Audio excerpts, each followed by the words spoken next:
Welcome to All the Cars I've Loved Before, your podcast where every car tells a story, life lessons through cars. These are the pieces of metal that bind us together. I'm Christian, Christian at carslove.com. My esteemed co-host, Doug, at carslove.com. Catch us on your podcast streaming platform of choice. We're really excited about today's guest, a close personal friend of mine. But before we get that, there's a little bit of a... I wish I had a trumpet to play. Or a drum roll. If I had a trumpet to play, there would be a little bit of fanfare. So hang on a second. I think I have a trumpet around here somewhere. Hang on. I think there's one in a drawer here. Let's see. This is a musical podcast as well. Oh, that was good. Yeah, I was in band in middle school. But anyhow, hey, 1,000 downloads of our show. Not bad. For a couple of homegrown car enthusiast sort of dudes. Yeah, this is good. So how did this happen? Are we seeing this natively through the website, or are we seeing on the podcast platform? It's all over, but Okay. Tracking is through Buzzsprout. That's our podcast platform of choice that does all our distribution to all the other podcast platforms, if you will. Yeah. So that's our podcast publishing platform. And it catches, obviously, Apple captures the type of phones, devices, I should say, whether it's via browser, whether it's via app. Certainly Apple Podcasts and Spotify are top, followed by probably the web browser, I would have to say. But for, I think it's impressive starting in March, right? Yeah, we've just been over at this 1,000 for downloads. a few months. Yeah. And producing every 2 weeks. Not a bad run rate. I thought that for $1. And we recently started watching Only Murders in the Building, and if I won't tell you too much about it, but it's about this trio of people who they start this podcast, and it's really interesting to watch as we've started our podcast and to watch all the issues that they have with their.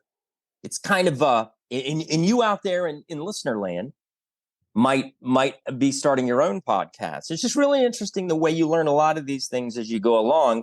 One fun thing that's happened, and again, this is just over the past couple of weeks, is that we're finding that the downloads are increasing even when we're not dropping new episodes. And that's new for us. And that really leads to, how did you put it? I think you said critical mass a few days ago. And that's how we feel. Right. Yeah. Well put. And we know, by rumor. Yeah. And we know from the analytics, and I think it's mostly through Buzzsprout, that we are heard around the world. So thank you to all of us, always looking for people to be part of the show who are listening in from different continents, different cities all over the world. Would love for you to engage. And the vector by which we record these is, if you have access to the internet, we could do this quite easily. So thank you for being part of it. And thank you for downloading, following. We know this gets shared a lot. And if you'd like to be part of the conversation, I'm Christian at carslove.com. He is Doug at carslove.com.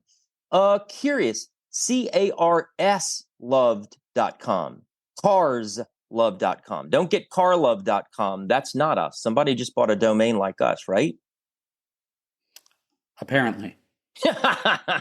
Make sure you plural, carslove.com, carslove.com. All right. So this is enough housekeeping. Let's get on to the guest today. Today's guest. Well, let's take a step back. Doug and I go back over 30 years. We've been really close pals for a very long time. And, but he and I are 1,000 miles away. So we really don't get to see each other often. And so, I tend to meet people somewhat easily. And one of my really close friends down here is my buddy, Tom. And Tom and I do a whole lot of stuff together. He just lives right down the street from me. We go to football games together. We're poker buds. We go out to eat. We double date. We do all these things. How you doing, Tom? Fabulous. Glad to be here. Glad to have you. And we were actually at a football tailgate over the past weekend. And Tom was actually sitting on the tailgate of his 2015 Silverado truck. He was sitting on a tailgate at a tailgate, playing his bongo drums until his thumb turned blue. And he said, hey. He said, come over. I said, what? He said, yeah, I got a story. I want to be on the podcast. I got a story and I want to be on the podcast. That happened Saturday, and it has brought Tom to our doorstep today. How are you, pal? Great. Thank you for making the time. So let's kind of start from the beginning. We typically start these episodes with what was your first car? Where did it come from? And maybe if it's not the first car, you have no really important memory of it. What's a car from early days? And we kind of look for the origin story. What was the car? Where did it come from? How did you acquire it? Did it have an 8-track? Those type of things. Oh, that's yeah. Was it safety? 8-track cassette, did it have DVD player? Yeah. Airbags? Yeah, none of that. I mean, we had an 8-track player. So I started, my first car was a 1972 Olds Cutlass. Mm-hmm. 2-door. Big hunk of metal. Yeah. Mustard yellow. Rusty mustard yellow. So this was I got that car in 95, 96. Oh, so it was a classic already. Yeah. And my dad insisted that I get a metal car. He wanted a car made out of metal. He didn't trust these new cars. Love that. So, it had an 8-track player. It didn't have working seat belts. There was, the high beams was the button on the floor. You had to use your foot to flip the high beams on. And I drove that car all over the place, going to parties, going to the woods, hanging out and giving people rides. And I was at a party one time. One of my friends said, like, if anyone else had this car, they'd probably get made fun of, but you sort of pull it off. A commentary on the driver. Yeah. Right. And what do you attribute that to looking back? How were you able to pull it off, if you know, in his eyes or in your thoughts? Yeah, I would hope it's because I just didn't care. There was I never had any material. We didn't have a lot of money. I mean, I got one pair of shoes a year. I got one set of clothes a year. Like we didn't have a lot. I grew up on a farm in upstate New York. And so we didn't have a bunch of money. And so I took whatever I got and was happy with it. And then I guess other people would be like, oh, I should have a newer car. And my other friends had like new cars and, other hand-me-down cars that weren't as old as this car, so, but I think I just didn't care. That's why, it wasn't a status symbol to me, No, for sure. And that's who you were. Did the car have a nickname? Just out of curiosity. No. I did have friends who had cars that had nicknames, though. Okay. Yeah. Okay. Car didn't need a nickname. Yeah, Tom is kind of... Tom is larger than life. I mean, as you can tell from the booming voice and the authoritative executive presence. So it would make sense that this yellow battle tank of a car would somehow fit. I actually think that's what your pal was saying. And I do want to offer this. How come the color palette of the 50s, 60s, and 70s was this unattractive puke yellow, vomit green, this muted pink? How is that ever attractive? I don't know. We don't have do we have any answer to that? Because I have this. My current house was my current house. As photographer, yeah, I'll tell you the science of color. Well, let's get into it. Create colors that we see today on cars. So they literally could not mix the molecules together to generate the colors that we see today. Science is advanced to provide that capabilities. Dealerships, did you know, buy the same lighting for all their dealerships, so the colors of the car all look the same. Because if the lighting's different in one dealership, the color will look different. Good point. And so anyway, sorry, that's a little that's a really good point. And then of course today, right? If you don't like the color of your car, just go get it wrapped. Right, you just go get it painted. Right, you can pick any color now. But literally back in the 50s, 60s, 70s, it's like as a photographer, we were learning color in the Navy, and they were teaching us how color works. And then they were like, yeah, 50 years ago, we couldn't create colors that we knew existed. We couldn't recreate them. We couldn't find the right combinations. Technology wasn't there. Right, the technology wasn't there. Materials technology, I'm guessing, paint technology, how to mix it. Right, because you have to, not only do you have to come up with the color, you need to then get the color to stick to a paint or something, and then stick to the car, and then reflect light in the same way that it did when it was on the paint.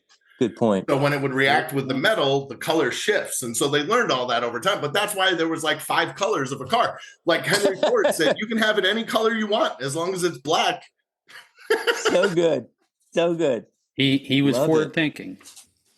He was a smart man, you know. He had to sell cars, make it simple. So what happened to that? What happened to that first car? Somebody in your family went away to college, and my dad parked it in the garage, and then the house I grew up in burned down down around the car, and the car burned up in the house. Oh no! Oh wow! And it was not like one of the movies I saw recently, Christine, where the car actually kind of came back to life after burning. Right. No, it did not resurrect itself. There was no resurrection from that. Nothing was left of the house. The house burned literally into the ground. Yeah. No, and not even not to make light of that, right? That's a devastating, devastating, tough thing. Forget the car, the house. Right. I mean, I was 18. I was at college. My parents were out, and it happened while they were away. And so, fortunately, no one was lost. But I have one frame. My brother has one album, and that's all we have of family photos history. Yeah. We lost. That's everything. so tough. So I mean, that sort of shaped who I am today. It's like I am not attached to anything.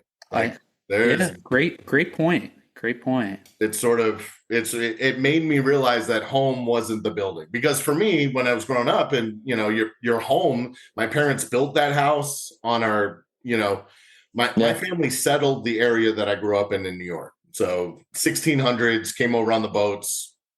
Well, settled or stole from the Native Americans, however you want to put it. But they put down roots there. Right. And so when I was 12 or 13, my parents, I grew up in the house my grandfather built, and then my mom and dad built this house up on the hill on the property. We had like 60 acres. And so that was their dream house. And so it was really nice, and it was wonderful. And we always had parties. We always had friends over. And then when I came back from college after it had burned, I had a keg party at the property because we were in the middle of the woods. And everyone was just like, who throws a party at a burnt house? It's a celebration. Hey, you got it. Yeah, you got to create new memories. You got to create new memories. And that actually, you're walking through that part of your past kind of made me realize or think to myself, you are one of the most present people I've ever met. It's always you're just always ever there when we're out having a beer, eating pizza with our pals, double dating, having fun. You are just 100% present and ready to rock and have a good time. So that's interesting that you said that. Well, I appreciate that. I mean, respect. So, I mean, we can get to the Cavalier where I was not present.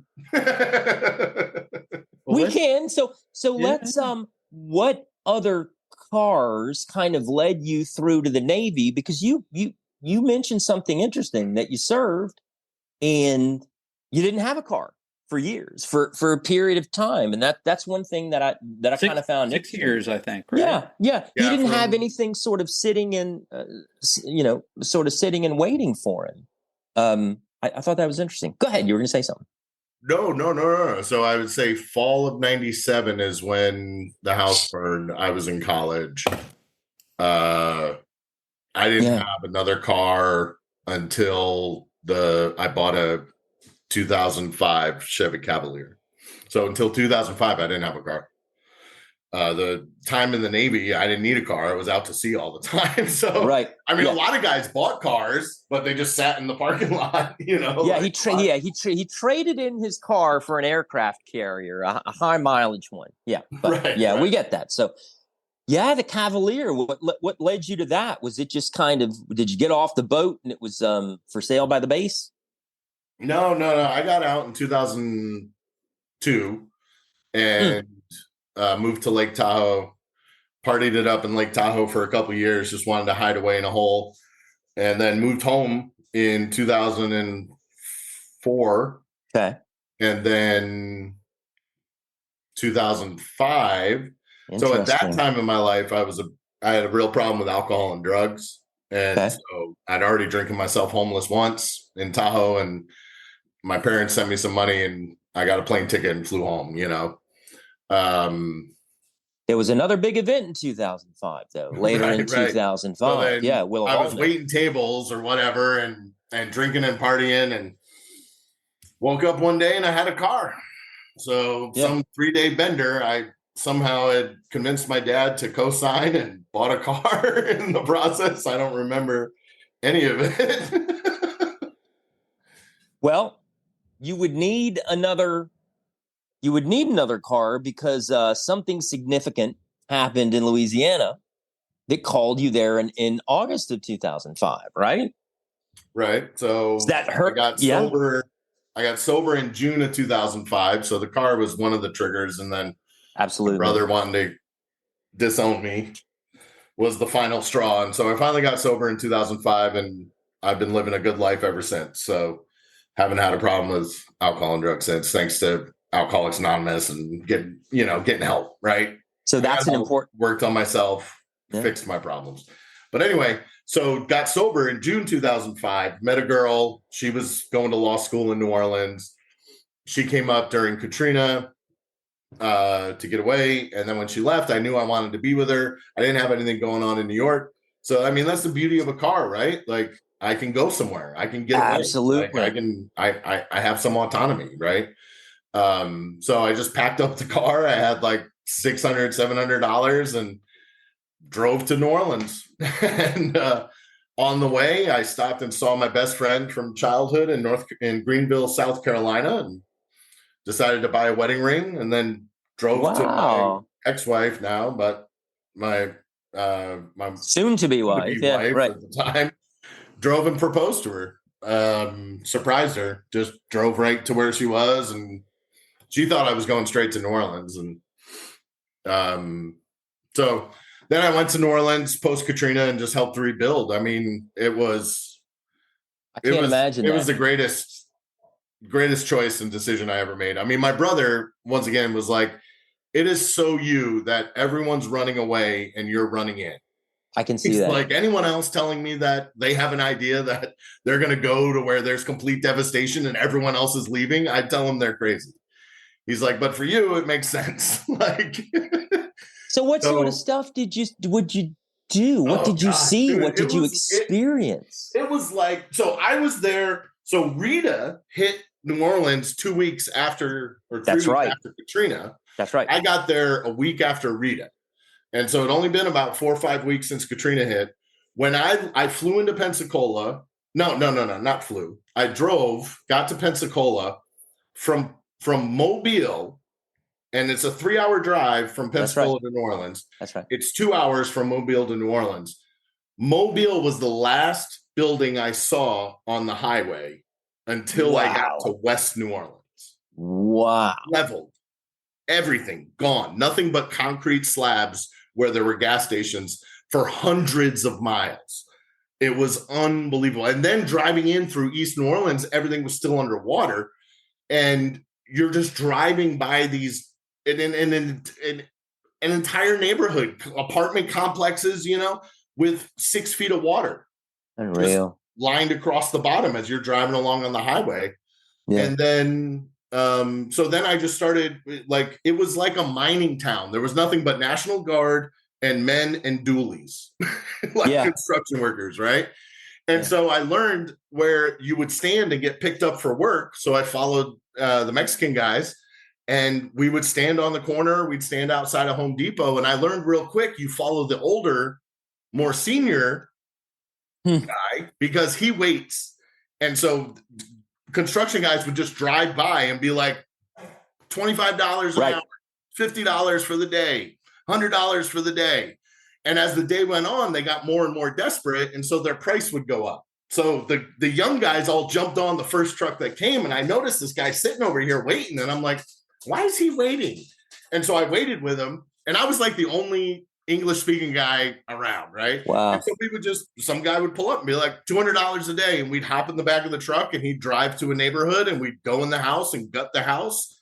I gutted Navy complex buildings, got a contract with some big company, and we literally went cubicle by cubicle and unpacked the whole building, packed it up, shipped it off, and tearing out sheetrock, tearing out, mud and all sorts of it. It was just day work. Wow. I did a lot of video editing and film for NPR. So that was your background. NPR directly, but NPR was buying what's called B-roll. And so I was a photographer in the Navy, a photographer, videographer. And so I started shooting video around town and editing it and working with other people that were shooting video. So we were on Craigslist, like posting like, hey, I need an editor for this stuff.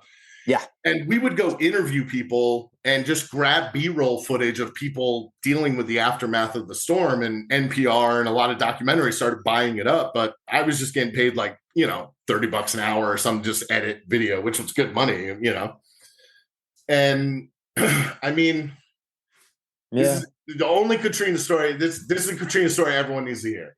This guy, he told me, he goes, the third day I walked by the old woman's body in the street, I decided to cover it up and mark it with an orange cone, hoping that it would get picked up by the authorities. He's like, 7 days later, I couldn't walk down the street anymore. So I walked the other way, and I was checking on my neighbors and talking to people, and I hadn't seen anybody. He hadn't seen a police officer. He hadn't seen a fire truck. He hadn't seen a National Guard person. This is 13 days after the storm, and he's in a city. He's in the city, a major city, yeah. And he's like, it's hopeless. It's hopeless. I have no future. And my dogs are barking. Sorry. It's fine. Keep going. Okay. It's fine. So he's like, it's hopeless. I have no future. He goes inside and he lays down. And he's laying on his bed, and his ceiling fan just starts slowly moving. And then electricity came back. Yeah. And he's like, so I decided not to die that day. And I got up and I started helping other people out. And I finally saw a National Guard 21 days after the storm. Wow. Like, what?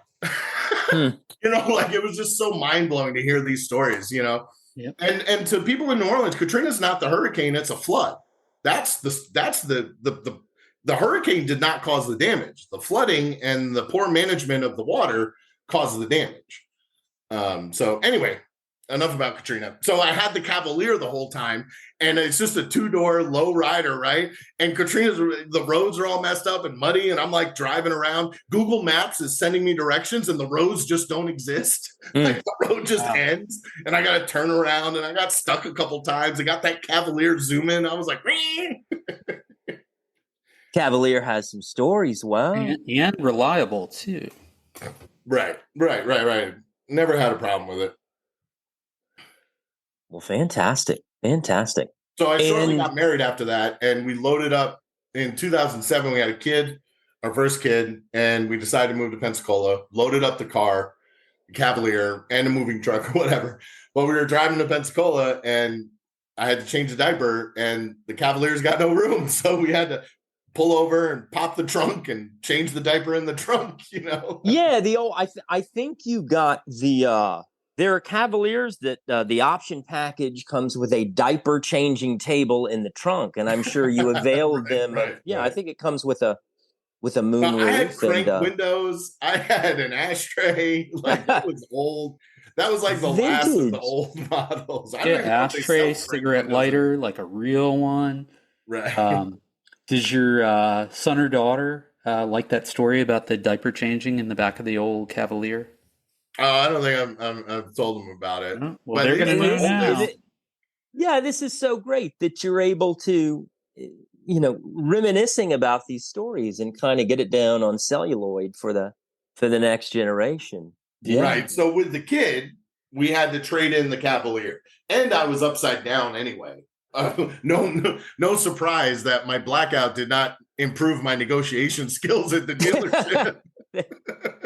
Yeah, well, we've all been there. Well, So I traded it in for a van, a 2006 Kia Sedona, and we still great own family that car. Sedona now, the Kia, and my oldest now drives it.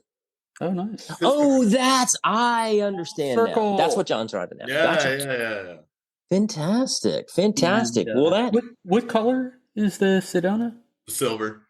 And what color was the Cavalier? Silver. his current truck is also silver. Yeah, my current truck's and silver. I didn't realize that till I was getting ready for the podcast that I liked silver cars, I guess. I don't know. Yeah, I'm a big fan of silver cars. And actually, maybe you bought the car without realizing your current car because it's a Silverado. Right. It's in the name. It's in the name. What other colors do they come in? It's in his subconscious. Which brings us kind of full circle to why he's here and tailgating, sitting on his tailgate at a tailgate, playing the bongos and bruising his thumb. Well, this has been wonderful, Tom. Thank you for being on the show. Is this what you thought it would be?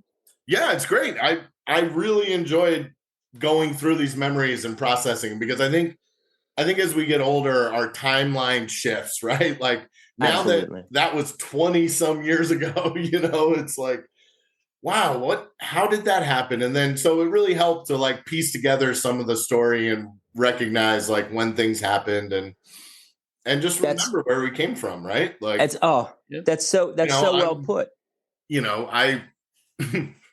I'm no longer an alcoholic or drug addict. I'm a self-sufficient, contributing member to society, right? And successful at that. To think back then is like, that's so far from who I am today. Like, it's correct. Well, you've lived a few lives. One of the most interesting people out there. That I could count. Maybe more. Yeah. And as you can imagine, and Tom is sort of the cornerstone of our group of poker guys that meets down here, and no shortage of fun. And Tom is obviously, as you can tell, successful guy, great friend, talented, skilled, and I was just pleased to have you on the show, partner. Thank you for being here. Yeah, thank you very much. Thank you, Tom. Great meeting you. Yeah, it was nice meeting you. I recommend this to anybody. This was a lot of fun. Thank you. We might have to tease out that soundbite into a commercial. There you go. Make a little commercial clip. I can't say it any better than my guest. So that was To All the Cars I've Loved Before. That is this episode as we hurtle toward the end of season 2. I'm Christian at carslove.com. Doug is Doug at carslove.com. Reach out, make sure it's plural, carsloved.com. And check us out online, carslove.com, and on your platform, podcast platform, streaming platform of choice. So thanks again, Tom. Have a great day. Take care, pal. Thank you, Tom. Thank you. And we will see you guys next week, next episode, carslove.com.